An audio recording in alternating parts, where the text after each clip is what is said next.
ነገሰኝ በአክሱም ሙስሊሞች ቤት ተገብቶ ዘረፋ እንዲደረግና እኔ የሚያለቃቅስ ሙስሊም ነኝ አይመቸኝም። ግንባሩን ምታ ታጠቅ መተኮስ ተለማመዲ። ኢትዮጵያ ውስጥ አሁን ዲሞክራሲ ሰላም ምናምን አይደለም የሚያኖር ክንዴ ነው የሚያኖር። ስለዚህ ሙስሊም የተባለ ዛሬ በአክሱም ሙስሊሞች ላይ ምንድነው የተፈጠረው? በከፍተኛ ሁኔታ መነጋገሪያ ነበረ። ወደ 8 የሚደርሱ ምዕመናንም ጉዳት ደርሶባቸው የሕክምና እርዳታ እየተደረገላቸው እንደሆነ እየተነገረ የሚገኘው በዛሬው ዕለት ቅዱስ ቁርአን ተቀዷል። በአክሱም ሙስሊሞች ላይ ከፍተኛ ድብደባና ከፍተኛ ጥቃት ደርሷል። ይህም ሁሉ የሆነው አክሱም ውስጥ ነው። በመገኘትና በሺዎቹ በሚቆጠሩ ሙስሊም ወንድሞች እህቶች በተገኙበት ሁኔ እዛ ማለው በሰሜን በሀገራችን ክልል ላይ በትግራይ ክልልና እንደዚሁም በአክሱም ከተማ ላይ በሙስሊሞች ላይ እየተደረገ ያለው አፈናና ጭቆና በጽኑ እኛ እናወግዛለን።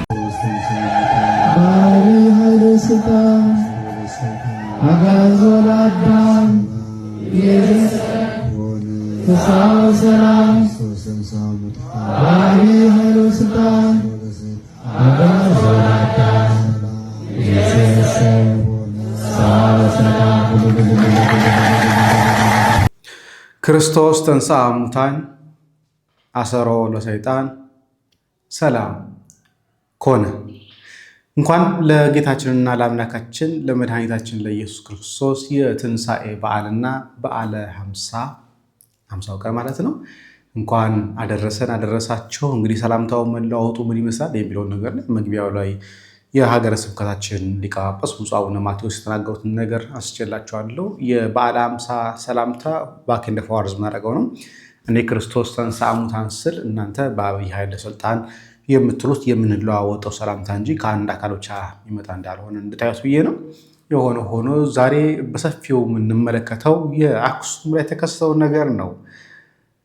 ምንድን ነው የተከሰተው አክሱም ላይ? እውነታው ምንድን ነው? መሬት ላይ ያለው ነገር ምንድን ነው?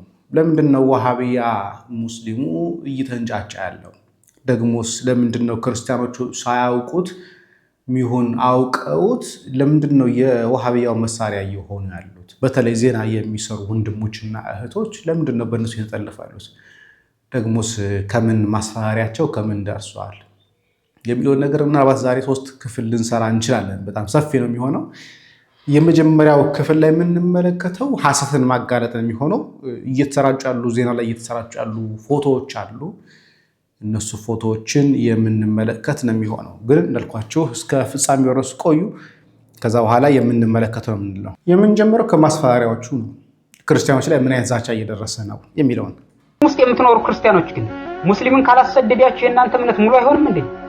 መስጊድ ውስጥ ገብታችሁ ቁርአን ካልቀደዳችሁ የእናንተ ክርስትና ሙሉ አይሆንም እንዴ? ትግራይ ውስጥ የሚኖረው ሙስሊም መች ነው ለእናንተ ችግር ሆኖ የሚያውቀው? እንደገና እዚህ ሙስሊም እኔ የሚያለቃቅስ ሙስሊም ነኝ አይመቸኝም። ግንባሩን ምታ ታጠቅ መተኮስ ተለማመዲ። ኢትዮጵያ ውስጥ አሁን ዲሞክራሲ ሰላም ምናምን አይደለም የሚያኖር ክንዴ ነው የሚያኖር። ስለዚህ ሙስሊም የተባለ የትኛውም በሀገሪቱ ውስጥ ያለው ክላሽ እየገዛ አስቀምጥ፣ ጥይት አከማች። ከዛ በኋላ ሌላ እምነት አይደለም ሙስሊሙ ራሱ ሊያጠፋ ከመጣ ግንባሩ የሚያለቃቅስ ሙስሊም ኢትዮጵያ ውስጥ መፈጠር የለበትም። እናንተ ደግሞ አንድ ግራኛ አህመድ ተነስቶ 500 ዓመት ብሎ ግራኛ አህመድ እያላችሁ ነው። አሁን አንድ ግራኛ አህመድ አይደለም ያለው፣ በሚሊዮን የሚቆጠር ግራኛ አህመድ ነው ያለው። የሃይማኖት ብጥብጥ ከሆነ እንጠርጋችኋል እንዳታስቡ። ተቻችለን ስንኖር እንኖራለን። ከዛ ውጭ ግን ይሄ መስጊድ እዚህ አትቀበርም እዚህ አትሰግድም ምናምን አይሰራም፣ ትጠረጋለህ። ይሄ የመጀመሪያው ዛቻ ነው። ሁሉም ሙስሊም መስጊድ እንትን ካለው መሳሪያ አዘጋጅቶ ግንባሩን ክርስቲያኑ ግንባሩን እንዲለው አንዱ ደረጃ ነው። እንቀጥል። አሰላሙ አለይኩም ወራህመቱላሂ ወበረካቱ።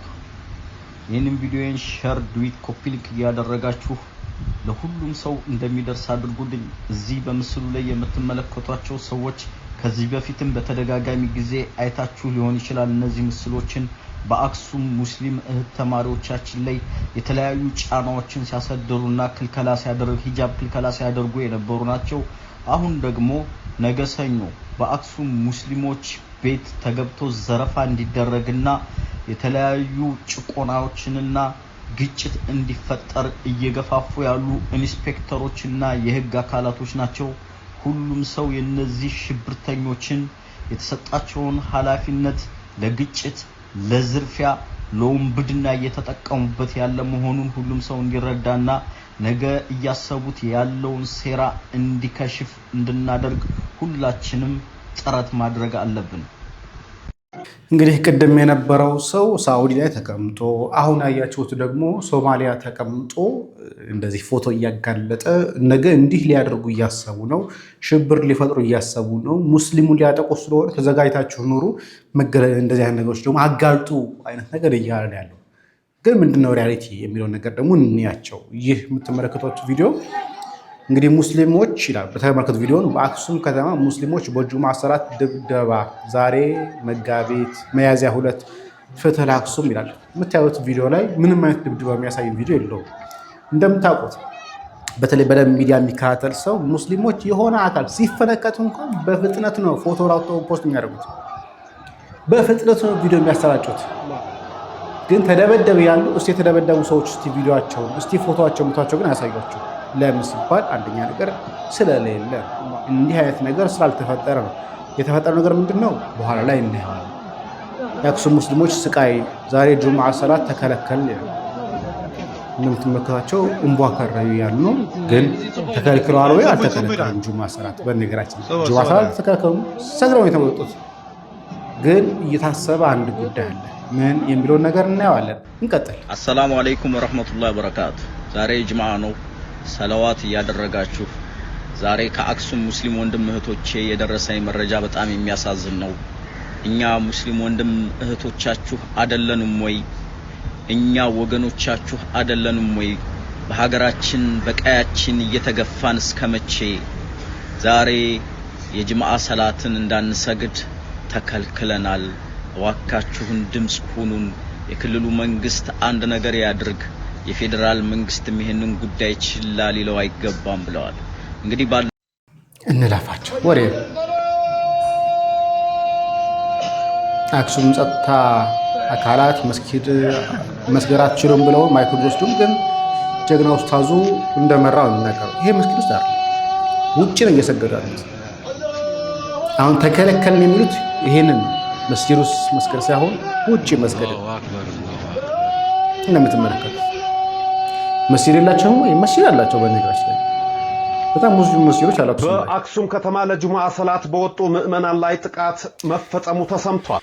በኋላ ላይ እናየዋለን። ይሄ ኢሜጅ እውነት አክሱም ላይ ተደረገ ኢሜጅ ነው ወይስ አይደለም የሚለው ነገር በኋላ እናየዋለን። ዛሬ በአክሱም ከተማ ለጁሙዓ ሰላት በተሰበሰቡ ምዕመናን ላይ ከፍተኛ ጥቃት መፈጸሙን ሚንበር ቲቪ ዘግቧል። የከተማው የጸጥታ ፈጸሙ ተሰምቷል። ዛሬ በአክሱም ከተማ ለጁሙዓ ሰላት በተሰበሰቡ ምዕመናን ላይ ከፍተኛ ጥቃት መፈጸሙን ሚንበር ይሄ የምትመለከታቸው ታያቸዋል። ፎቶዎች እንዳለ የተቀመጡት ፎቶዎች እንዳለ እውነት ይሄ ፎቶ ትክክለኛ ፎቶ ነው ወይ ደግሞ አክሱም ከተማ ላይ የተደረገ ነው አይደለም? እናየዋለን። ቲቪ ዘግቧል። የከተማው የጸጥታ ኃላፊ ቴድሮስ በየነም በመሩት በዚህ እርምጃ በርካቶች ተጎድተዋል። ከሰላት በፊት የጸጥታ አካላት ለሰላት የሚያገለግሉ ሸራዎችንና የድምጽ ማጎያዎችን በኃይል ነጥቀዋል። ይህንን ተከትሎም ምዕመናን ተቃውሞ ሲያሰሙም የኃይል እርምጃ ዳግም ተወስዶባቸዋል። የጸጥታ አካላትና አንዳንድ ወጣቶች እንደ አባዋ ወደሚባለው መስጂድ ሰብረው በመግባት ቅዱስ ቁርአንን ቀደዋል። ይሄ ቁርአንን እንመለከተዋለን። የት የተፈጸመ ነው የሚለው ኢማሞችንና ምዕመናንንም በድንጋይና በዱላ ደብድበዋል። በጥቃቱ የአካል ጉዳት የደረሰባቸው ምዕመናን ቅድስት ማርያም ሆስፒታል የገቡ ሲሆን የሁለት ግለሰቦች ሁኔታ አሳሳቢ እንደሆነም በዘገባው ተካቷል። በአሁኑ ሰዓት በከተማዋ ቤት ለቤት አሰሳና እስርም እየተከናወነ ይገኛል። የትግራይ ክልል እስልምና ጉዳዮች ምክር ቤት ጉዳዩን ለሚመለከተው አካል እያሳወቀ ሲሆን ተጨማሪ የጸጥታ ኃይል ወደ ከተማዋ መግባቱም እየተነገረ ነው። ዛሬ በአክሱም ሙስሊሞች ላይ ምንድነው የተፈጠረው? በከፍተኛ ሁኔታ መነጋገሪያ ነበረ። ወደ 8 የሚደርሱ ምዕመናንም ጉዳት ደርሶባቸው የሕክምና እርዳታ እየተደረገላቸው እንደሆነ እየተነገረ የሚገኘው የነገር የተፈጠረውም ዛሬ ሚያዝያ 2 በአክሱም ከተማ ሲሆን የጁማዓ ሰላት ለመስገድ የወጡ ሙስሊሞች ላይ እንዲሁም ደግሞ ተከራይተው ይሰግዱበት የነበር ዳባ የተባለው መስጊድ ላይም የጸጥታ ኃይሎች በጫማቸው ወደ መስጊዱ ዘልቀው በመግባት የተለያዩ ጉዳቶችን አድርሰዋል። እንዲሁም ደግሞ ቅዱስ ቁርአንንም ቀደዋል። በኢማሞች እንዲሁም ደግሞ በምዕመናን ላይም ድብደባ መፈጸማቸው ጭምር እየተነገረ የሚገኘው በዚህ ድብደባ ድብደባም 8 ሰዎች አደጋ ደርሶባቸው የህክምና እርዳታ እየተደረገላቸው እንደሆነ ነው። በአካባቢው ላይ የነበሩ የዓይን እማኞች እንደተናገሩት ከሆነ በዛሬው ዕለት ቅዱስ ቁርአን ተቀዷል። በአክሱም ሙስሊሞች ላይም ከፍተኛ ድብደባና ከፍተኛ ጥቃት ደርሷል። ይህም ሁሉ የሆነው አክሱም ውስጥ ነው። ይህም ጥቃት ወይም ደግሞ ድብደባው የሚያጋጥመው ዛሬ ማለትም አርብ ሚያዝያ 2 ቀን 2018 ዓ.ም የጁማ ሰላት በመስገድ ላይ የነበሩ ሙስሊሞች ላይ እንደሆነ ተነግሯል። እና ሙስሊሞች ላይ ከደረሰው ድብደባ በተጨማሪም ቅዱስ ቁርአን እንደተቀደደ ታውቋል። አሁን እንደተባለው ከሆነ የሶላት ስነ ስርዓት ከተጠናቀቀ በኋላ እምባዳዋ የሚባል መስጊድ ውስጥ ከነጫማቸው ጥቃቱን የፈጸሙ ሰዎች ማለት ነው ገብተው ሰዎችን ደብድበው ብዙ ሰዎችን አቁስለው እንደነገርኳችሁ ደግሞ ቅዱስ ቁርአንም ቀደው ወጥተዋል። እዚህም ድርጊታቸው መስገጃ ስፍራ ውስጥ የነበሩ ኢማሞችና ምዕመናን ላይ በጣም ከፍተኛ ጉዳት አድርሰዋል። ይህንም ተከትሎ እንግዲህ 8 ሰዎች አካባቢ የሚደርሱ ማለት ነው ከፍተኛ ድብደባ ደርሶባቸው ሆስፒታል ገብተዋል። አክሱም ያላችሁ አረ ሰዎች አረ ረፉ ሙስሊሙን እንደዚህ አታንከራቱት። ይሄ ጥላችሁ ለምትሄዱት መሬት ጥላችሁት ለምትሄዱት ስልጣን ወይም ዝና ሙስሊም ወንድሞቻችን እህቶቻችን አታንከራቱ። ማሸት ጥላችሁ ለምትሄዱት መሬት የሚሉት ለኛ ለክርስቲያኖች ሲሆኑ እነሱ ግን ጥለው ለሚሄዱት መሬት ግን ክርስቲያን ቦታው እንኳን እንዳይረግጥ መንገዱ ላይ እንኳን እንዳይመጣ ይሄን አስፋልት እንኳን እንዳይሻገር ብሎ የሚከለክሉት እነሱ ናቸው። ጥለውት ለሚሄዱት መሬት ይሉና የሚያርዱት የሚገሉት ግን እነሱ ናቸው። ጥለውት ለሚሄዱት ዓለም ማለት ነው። ክርስቲያኖች ሲሆኑ ግን ጥለውት ለሚሄዱት ይላል። እነሱ ሲሆኑ ግን ጥለውት የሚሄዱት ይሄ የአላህ መሬት ስለሆነ እንጋደላለን ነው ይላሉ። እነዚህ ተመልሰው ማለት ነው። ምድር ላይ ሁሉም የፈለገውን እምነት በፈለገው ቦታ ማምለክ ይችላል። ይሄ ከእስልምና ጋር ይቀራራል። አላህ ምድር ሁሉ የአላህ ስለሆነች ሁሉም ሰው ለአላህ እንዲገዛ ከዛ ውጪ አንገቱን ለካራ ነው የሚለው እስልምና ያ። ግን ፖለቲካሊ ሰሩ ሲፈልጉ ደግሞ እንደዚህ ተመልሰው ያሉ ግን እናያቸዋለን። ስለዚህ የነን ነፃነታቸው አትክፈፏቸው። ጭራሽ መስጊድ ገብታችሁ ቁርአን የተከበረው የአላህ ቃል ቁርአን ትቀዳላችሁ። ሰው መምታት ምን ማለት ነው? የትኛው እምነት ነው የሚያዘው? ሌላውም መበደል እኮ የትኛውም እምነት በስሜት ካልተመራችሁ በስተቀር የትኛውም እምነት የሌላው ሃይማኖት ንኩ አይልም። የትኛውም እምነት እስልምና ይላል። በነገራችን ላይ ሁሉም ቢሰብከው ስለ ጥሩነት ነው። እናንተ ግን እንዴት እንደሆነ እንጃ። ኧረ ተው ጭንቅላታችሁ አሰሩት። የአምስተኛው ክፍለ ዘመን አስተሳሰብ ከአይምሯችሁ ነቅላችሁ አውጡ። ተስማምታችሁ ኑሩ። ሙስሊሙን አክብሩ። ሁሉም እምነቱ ሲከበርለት ነው ተከባብሮ መኖር የሚችለው ማለት ነው። ስለዚህ ይሄ የእስልምና ወጣቶች ሙስሊሞች ፕሬዝዳንት ነው። የኢትዮጵያ እስልምና ወጣቶች ፕሬዝዳንት የሚለው ደግሞ በመገኘትና በሺዎቹ በሚቆጠሩ ሙስሊም ወንድሞች እህቶች በተገኙበት ሁኜ እዛ ማለው በሰሜን በሀገራችን ክልል ላይ በትግራይ ክልልና እንደዚሁም በአክሱም ከተማ ላይ በሙስሊሞች ላይ እየተደረገ ያለው አፈናና ጭቆና በጽኑ እኛ እናወግዛለን። በሀገራችን ኢትዮጵያ የህግ የበላይነት የተረጋገጠበት የሃይማኖት እኩልነት የተረጋገጠበት ሀገር ላይ ሰላት በጀማ እንዳይሰግዱ መስጊድ ተከልክለው ተሰብስበው በሚሰግዱበት ቦታ ላይ ደግሞ ሂደው በትላንትናው ዕለት ጁምዓ ቀን ታላቁን የጁምዓ ሰላት በመስገድ ላይ ሳሉ በአላህ ቤት ላይ ሰዎች ሂደው እነሱን በማሸማቀቅ እነኚህ ሰዎች አንዱ እኮ ክሳቸው እኮ አክሱም ላይ መስጊድ እንዳንሰራ ተከለከል ነው። ግን ደግሞ የአላህ ቤት አላቸው፣ የሚሰግዱበት አላቸው፣ መስጊድ አላቸው። ግን አንዱ ትችታቸው አክሱም ላይ መስጊድ ተከለከለ ነው። መስጊድ ላይ እንዳልተከለከለ እናውቃለን። አክሱም ላይ ምንም ያህል የተቀደሰ ቦታችን ቢሆንም ቅድስት ቦታችን ቢሆንም መስጊድ እንዳልተከለከለ እናውቃለን። ግን የሚነዙት ምንድነው? በአክሱም ላይ መስጊድ ተከልክለናል ብለው እንደሰማችሁት። ግን ይኸውልሽ ትላንትና ዕለት ጁምዓ ቀን ታላቁን የጁምዓ ሰላት በመስገድ ላይ ሳሉ በአላህ ቤት ላይ ሰዎች ሂደው እነሱን በማሸማቀቅ በመምታት በማባረር ቁርአንን በማቃጠልና ኢሰብአዊ ድርጊት በማድረግ በሙስሊም ወንድሞቻችንና እህቶቻችን ላይ የተደረገውን ኢሰብአዊ ድርጊትና እየተደረገ ያለው ጭቆና እኛ የኢትዮጵያውያን ሙስሊሞች እናወግዛለን። ይህንን ጉዳይ መንግስት ተከታትለው መንግስት የህግ የበላይነትን ማስከበር፣ የዜጋ ነጻነትን ማስከበር፣ የሃይማኖት እኩልነትን ማስከበር ያለበትን ህገ መንግስታዊ ግዴታ መንግስት መወጣት አለበት የሚለውን መልእክት አስተላልፋለሁ። የኢትዮጵያ ሙስሊም ወጣቶች ካውንስል ይሄንን ኢሰብአዊ ድርጊት ይሄንን አፈናና ጭቆና በወንድሞች በእህቶች ላይ እየደረሰ ያለው በሰሜኑ በሀገራችን ክልል በአክሱም ከተማ እየተደረገ ያለውን በጽኑ እናወግዛለን። ይህንን ኢሰብአዊ ድርጊት እያደረጉ ያሉት ሰዎች ለሕግ መቅረብ አለባቸው። ይህም ማይሆን ከሆነ በእንደዚህ አይነት ተቻችለን በምንሆንበት ሀገር ላይ ኢሰብአዊ ድርጊቶች እየተደረጉ ሃይማኖቶች እየተናቁ የሕግ የበላይነት ሳይኖር ሲቀር በሀገራችን ላይ ሊያመጣ የሚችለው መዘዝ ከምንገምተው በላይ መሆኑን ልብ የሚል ሰው ልብ ማለት ይገባል። ከአሁን በኋላ አፈናና ጭቆና መቆም አለበት። ከአባቶቻቸውና ከአያቶቻቸው ወርሶ የነበረውን አጸፋ የነበረውን ዙልምና በደል ማቆም መቅረት አለበት። እኛ በምዕራብ ኦሮሚያ በወለጋ የምንኖር ሙስሊም ወንድሞች በአክሱም ከተማ ላይ እየደረሰባቸው ያለውን ዙልም እናወግዛለን። በሙስሊሞቹ ላይ እየደረሰ ያለውን ዙልም እናወግዛለን።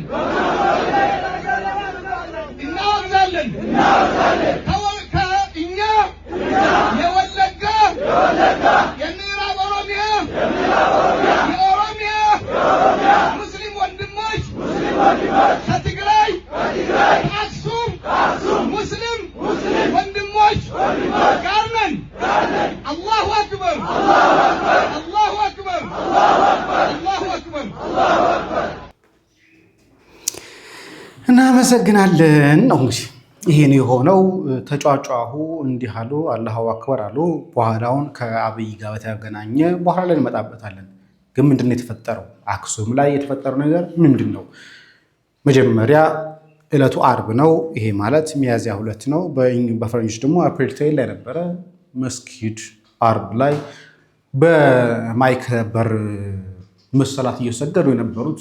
በ100 ሜትር ርቀት ደግሞ ቤተክርስቲያን የአርብ ስቅለት ስለነበረ ስቅለት እየተሰገደ ነበረ። ነገር ግን በማይካቸው በመረበሻቸው ምክንያት በማይክ በድምፅ ማጉያ በመረበሻቸው ምክንያት ሄደው በህግ አካላት ይህ ማይክ እየረበሸ ስለሆነ ድምፅ ቀንሱ ሲባሉ ፈቃደኞች ባለመሆናቸው ምክንያት ማይኩ እንዲወርድ ተደረገ። ከዛ በኋላ ወደ ቤተክርስቲያን ተኪዶ የአርብ ስቅለቱን የተቀጠረው። በዚህ መሃል ላይ ምንም የተፈጠረ ነገር የለም። አክሱም ላይ ያሉ ሰዎችን ለማነጋገር ሞክሬያለሁ። የተወሰኑ ሰዎችን የነገሩ ነገር ይሄ ነው። ድምፅ ማጉያው ተነቀለ፣ ተመልሰን እኛ ወደ ስግደታችን መጣን ያሉት። የተነካካ ነገር የለም። ታዲያ እንደዛ ከሆነ ጸጋዬ እንዴት ነው ይሄ ነገር? ይሄ ሁሉ ፎቶዎች የሚታዩት ምንድናቸው? ይሄ የተቀደደ የሚመስለው ነገር ትሉኛላችሁ። እንደምታዩቸው ፖስት እየተደረገ ያለው አክሱም ላይ በቃ እንደዚህ ሆንን ነው። እንደምታዩቸው በፖሊስ እንደተደበደቡ የሚያሳዩበት ነው። እንደምታዩት የአክሱም ሙስሊሞች የጁማ ሰላት በመስገዳቸው ብቻ የተፈጸመ አስነዋሪ ተግባር ይልና ድብደባ ያሳያል። እንደምታዩት ሀሩን ሚዲያ ደግሞ በዘመናት መስጂድ ስፍራ የተሰገዱ ጁማ ጥቃቱን ተፈጸመ ብሎ አክሱም መስጊድ እናመጣል። ጉርሻም በጣም በሚያሳዝን ሁኔታ ጉርሻም ቅድም ሳሳያቸው የነበሩ የቲና ሶሎሞንም ተመሳሳይ ነገር አድርገዋል። ግን ለማጣራት እንኳን አልሞክሩም። ይሄ ፎቶ የመቼ ነው የሚለው ነገር እንኳን እንደ አንድ ጋዜጠኛ ቼክ ማድረግ አልሞክሩም። ኢትዮ ላይ ነው የሚባለው። ይኸው እንደምታዩት ይሄን ፎቶ ለቀው ተደበደቡ፣ ሞቱብን አይነት ነገር ጨዋታ ሲጫወቱ ነበረ። ግን እውነታው ምንድነው የሚለውን ነገር ደግሞ እስቲ የእነኚህ ፎቶዎች የትመጣነትን ለማየት እንሞክር። የምንመለከተው ሪቨርስ ኢሜጅ የሚባል አለ። አንድ ፎቶ ሲሰጡት ይሄ ፎቶ የመቼ ነው፣ የት አካባቢ ነው፣ መቼ ነው የሚለውን ነገር የሚሰጥ ነገር ነው። ጠይቄው ነበር። ሪቨርስ ኢሜጅ ሰርች አኪሬት ነው ወይ ብዬ ስጠይቃቸው አዎ ሃይሊ አኪሬት ነው። ምክንያቱም የጎግል ነው በራሱ። ይሄ ማለት ጎግል ላይ ገብታችሁ ሌላ ጊዜ ይጠቅማችኋል። ጎግል ላይ ትገቡና እዚህ ጋር የምትመለከቷት ሰርች ባይ ኢሜጅ የሚለውን ነገር ትነኩታላችሁ። ከዛ በኋላ የምትፈልጉትን ፋይል አፕሎድ ታደርጋላችሁ። ለምሳሌ ከዚህኛው ፎቶ እንጀምር። ይሄ ማለት ከዚህኛው ፎቶ እንጀምር። ኦኬ እንጫ ነው። ከዛ ሰርች እንዲያደርግልን እናደርገዋለን። ኦልሬዲ ሰርች አድርጎ ጨርሶታል። ከዛ በኋላ እኛ ኤግዛክት ኢሜጅን ነው የምንፈልገው። ይሄ ትክክለኛ ፎቶ የመቼ ነው የሚል ነው። እንደምታዩት ከ3 ቀን በፊት ተለቋል። ምክንያቱም በአክሱም ጉዳይ ላይ ስለሆነ 3 ቀን በፊት ይሄ የምታዩት አላችሁ እዚህ ጋር የሚታይ ከሆነ ሴፕቴምበር 25 2024 ላይ በኢንስታግራም ፖስት አድርጓል። ይሄ አክሱም ላይ ሲረበሽ ብለው የለቀቁት ፎቶ 2024 ላይ ሴፕቴምበር 25 ላይ ፖስት ተደርጓል። ከዛ ኋላ ከውስጥ ቀን በፊት ያው እንደምታዩት በረብሻ ጋር እያያይዘው ፖስት ያደረጉት ስለሆነ ተመልሶ ሪሰርች ሰርቹ መጥቷል። ወደ ኋላ ግን እንሄዳለን። 2023 ላይ ነበር ይሄ ነስር ሁሴን የተባለ ሰው ፌስቡክ ላይ ፖስት አድርጎት ነበር ይሄን ኢሜጅ። ኦኬ አፕሪል አሁን ላይ ማለት ነው በቅርብ ጊዜ አፕሪል 6 ላይ ግን ይሄ ረብሻ ተነሳ የተባለው መቼ ነው? አፕሪል 10 ላይ ነው። ግን ይሄ ፎቶ ግን እንደምትመለከቱት ግን ፌደራል ደሞዝ በሚል የተቀመጠው እዚህ ጋር ቲክቶክ ላይ ተለቀቀው ይሄ ሰው ለቀቀው እዚህ ላይ ነው። እሺ እንወርዳለን። ፌብሩዋሪ 16 ላይ ፎቶ ተለቆ ነበረ። ኦኬ እንወርዳለን ትንሽ ምክንያቱም ወደ ኋላ ስለሚወስደን። ዲሴምበር 18 ላይ ተለቆ ነበረ። አብዲ ኡስታዝ ምናምን የተባለ ሰው ለቆት ነበረ። ናስር የሚተባለ ሰው ደግሞ 2026 ላይ ማርች ላይ ለቆት ነበር። አሁን ያለነው ኤፕሪል ላይ ነው። የተፈጠረ የተባለው ኤፕሪል 10 ላይ ነው። እዚህ ጋር ድሬዳዋ በሚል ጉዳይ የተለቀቀ ላይ ጁን 2019 ላይ ተለቋል። ኦኬ ጃንዋሪ 4 ላይ ተለቋል። ኦኬ ጃንዋሪ 4 ላይ ማለት 2025 ላይ የዛሬ ዓመት። ይሄው ድጋሚ ደግሞ እንደምታዩት ኖቬምበር 30 ላይ ይሄው ኢሜጅ ተለቋል። ስለዚህ አዲስ ኢሜጅ አይደለም። ለምን ዋሹ ነው? ሁለተኛው ኢሜጅ ቼክ እናድርገው። ሁለተኛው ኢሜጅ ይሄ ቁርአን ተቀደደ የተባለው የመቼ ነው? እሱን የሚለውን ነገር ኤግዛክት ማች ነው የምታደርገው። ይሄ የምታዩት ነው ወይ ደግሞ ከፍ አድርገን እስከ ግድግዳው ሰርች እንዲያደርግልን እናደርገዋለን። ከዛ በኋላ ኤግዛክት ማች እንዲሰጠን እንጠይቀዋለን። ይሄው እንደምታዩት ከውስጥ ቀን በፊት ተለቋል እንዳለ በቃ ሚንበር ቲቪሲ ፓይል በቅድም ሲጠቆም የነበረው ከውስጥ ቀን በፊት ፖስት ያደረገው ነገር ነው። ግን እኛ ወደ ኋላ ተመልሰን እናዋለን። ምክንያቱም ጉዳይ ከውስጥ ቀን በፊት የተባለው ከ4 ቀን በፊት እንደምታዩቸው። ከዛ በኋላ ግን ጃንዋሪ 31 ላይ ተለቆ ነበር። ሙባረክ ሐጆ የተባለ ሰው ይህንኑ ፎቶ ለቆት ነበር። ቀድሞ ከተለቀቀ እንዴት አሁን ላይ ተመልሶ አክሱም ላይ ነገር ተከሰተ ብሎ የሚጠይቅ የለም። ኦገስት 26 ላይ ይሄው ፎቶ ተለቆ ነበር፣ ፖስት አድርጎ ነበር። የት? ፌስቡክ ላይ ናስር ሁሴን የተባለ ሰው። ኦኬ በጊዜ የተቀመጠው ነው። ይሄኛው እንደምትመለከቱት ኖቬምበር 2025 ላይ ተለቆ ነበር። ኦኬ ችግር የለውም። አፕሪል 3 ላይ ተለቋል። ገረፍ የተነሳው ግን አፕሪል 10 ላይ ነው። ኦኬ ችግር የለውም። ጁምዓ ሙባረክ ተብሎ ነው የተለቀቀው። ጃንዋሪ 1 2022 ላይ ተለቆ ነበር ይሄ ፎቶ። ስለዚህ 2022 ፎቶ አምጥተው ነው አሁን ላይ ረብሻ እየፈጠሩበት ያለው አክሱም ላይ ተረብሻ እየተባለ ያለው። ኦኬ ሌላ ፎቶ ደግሞ እንጨምር። ሌላኛው ሶስተኛው ፎቶ እንዲያው ይሄኛው በባዶ ያለው ወይ ደግሞ በቃ ትንሽ ረብሻ ተነሳች ተብሎ እቺም ቁርአን ጣል ጣል ያደረጉባት ናቸው። የመቼ ነች? ኤግዛክት ማቹን እንፈልግ። ከውስጥ ቀን በፊት ይላል እንደምትመለከቱት ፖስት ተደረገው ከውስጥ ቀን በፊት ነው የተለቀቀው። እሺ እኛ ወደ ኋላ እንሄድና እንመለከት አንዳንድ ነገሮችን። ጃንዋሪ 26 ላይ ተለቆ ነበር ይሄ። ኦኬ ጃንዋሪ 25 ላይ ተለቆ ነበር ይሄ። ኦኬ ከዛሬ ዓመት በፊት ማለት ነው። ሴፕቴምበር ላይ ተለቆ ነበር 2025 ላይ። ማርች ላይ ተለቆ ነበር። ኖቬምበር ላይ ተለቆ ነበር 2025 ላይ ባለፈው ዓመት። ዲሴምበር 2021 ላይ ተለቆ ነበር ከ4-5 ዓመት በፊት። በጣም ከባድ ነው። አፕሪል 3 ላይ ተለቆ ነበረ ግን ረብሻ የተነሳ አፕሪል 10 ላይ ነው። ኦኬ የሙጂብ አሚኖ ቀን አልተጻፈበትም እዚህ ጋር እንደምታዩት። ተውሂድ እና ምናምን በሚል ሳቤ ጃንዋሪ 24 ላይ ተለቆ ነበር። ቻግኒ መስጂድ አርራህማን ማሻአላህ በሚል ደግሞ ተለቀቀው 21 ላይ ጃንዋሪ ኤፕሪል 2021 ላይ የተለቀቀ ነው። 2021 ላይ የተለቀቀ ነው። እንግዲህ አሁን አምጥተው አክሱም ላይ ተረበሸ እየተባለ ያለው። ኦኬ ሌሎችም እንጨምራቸው እነኚህም እንጨምረው። ከዛ ላይ ፖሊሶች ሲደበድቡ ያለበትን ደግሞ ለማየት እንሞክራለን። ይሄ እንደምትመለከቱት ነው። ከውስጥ ቀን በፊት ተለቀቁ ናቸው እነኛ አብዛኞቹ። ከዛ ወደ ኋላ ስንሄድ ደግሞ መች ተለቀቁ የሚለውን ነገር ለማየት እንግዲህ እንሞክርበታለን በተቻለ መጠን። 3 ዳይ 4 ዳይ የሚል ነው እዚህ ጋር ፌብሩዋሪ ላይ ተለቋል። ፌብሩዋሪ እንግዲህ 2026 ላይ አሁን ኤፕሪል ላይ ያለ ነው። ኦኬ ፌብሩዋሪ ላይ ተለቋል። ማርች 2024 ላይ ተለቋል ጋሊ በተባለ ሰው ፌስቡክ ላይ። ግን ይሄን ፎቶ አሁን ተመልሶ ማርች ላይ ተለቋል። ይሄ ፎቶ ፌብሩዋሪ ላይ ተለቋል፣ ሜይ ላይ ተለቋል። ግን አሁንም ግን እየተሰራጨ ነው ያለው። ኦኬ እንደዛ ከሆነ አንድ እንጨምር። ለምሳሌ ይሄ በርግጥ ሙራድ የለቀው ተመሳሳይ ነው። ይሄ ፎቶ ተለቋል። ይሄ ፎቶ ማለት ፖሊሶች ሲደበደቡ የሚያሳይ ፎቶ ነው። ኦኬ ኤግዛክት ማቹን እንፈልገው እስቲ። እንደምታዩት በጣም እየተሰራጨ የነበረው ከ3 ቀንና ከ2 ቀን በፊት ነው። እስቲ ትንሽ እንመለከታለን። ይሄ ፎቶ ኦገስት ላይ ተለቋል። ኦኬ ኦገስት ላይ ፌብራሪ ላይ 2025 ኦገስት 6 2025 አፕሪል 4 2025 ላይ ኢንስታግራም ላይ ጭምር ተለቋል። አፕሪል ላይ ተለቋል። ረብሻው ሳይፈጠር የተነሳው አላውቅም። እንደምትመለከቱት እነዚህ የቆዩ ፎቶዎች ናቸው። ታያቸዋል። 2025 2026 ይኸው ማርች 19 ላይ ኦኬ። ይሄን አይደለም፣ ይሄ ጉግል ነው እየሰጠ ያለው። ኤግዛክት ማቹን ፈልጎ መቼ ፌስቡክ ላይ ተፖስተ የሚለውን ጭምር እያገናኘ ያለው ይሄ ነው። እሺ ኤአይስ የመሰሉትን ደግሞ ለማየት እንሞክር። መጀመሪያ በጉግል ሰርች ላይ እንሞክረውና ከዛ ላይ ኤአይ ነው ወይስ አይደለም የሚለውን ደግሞ እናያለን። ይሄ ፎቶ ነው። አክሱም መስጊድ ላይ እንደዚህ በፖሊሶች እየተደበደቡ እንደምታዩት አክሱም ጃማ መስጂድ በሚል እንደዚህ ተሰርቷል። ኤግዛክት ኢሜጅን እንፈልገው። ኤግዛክት ኢሜጅ ላይ ዲሴምበር 4 ላይ ተለቋል። ጃንዋሪ 29 ላይ ተለቋል። 2025 ባለፈው። ግን ይሄ ነገር ኤአይ ነው ወይስ አይደለም የሚለውን ነገር ደግሞ በጄሚናይ ላይ ቼክ እናድርገው። እስቲ ይሄንን ፎቶ እንስጠውና ጄሚናይ ላይ እውነት እንደተባለው ፎቶ ኤአይ አይደለም ወይስ ነው የሚለውን ነገር እናያለን። በጣም ቀላል ጥያቄ ነው የምንጠይቀው።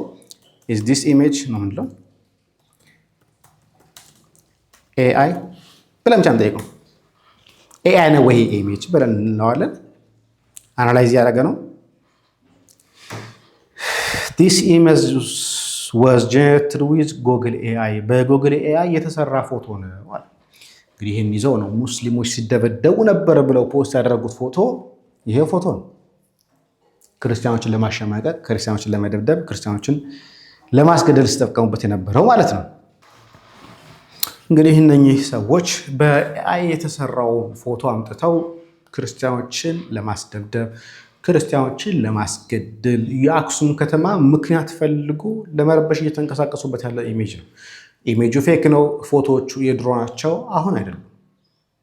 ግን ረብሻ ስለሚፈልጉ ብጥብጥን ስለሚናፍቁ በተለይ አማራ ክልል ላይና ትግራይ ክልል ላይ ኦርቶዶክሳውያን ብዙ ናቸው ብሎ ስለሚያስቡ ምክንያት ፈልገው መረበሽ፣ ምክንያት ፈልገው መበጥበጥ ስለሚፈልጉ ዕለተ ዓርብ የክርስቲያኖች የስቅለት ቀን ነው። በሰላም ሰግደን ማለፍን ነው የምንፈልገው እንጂ ረብሻ አንፈልግም።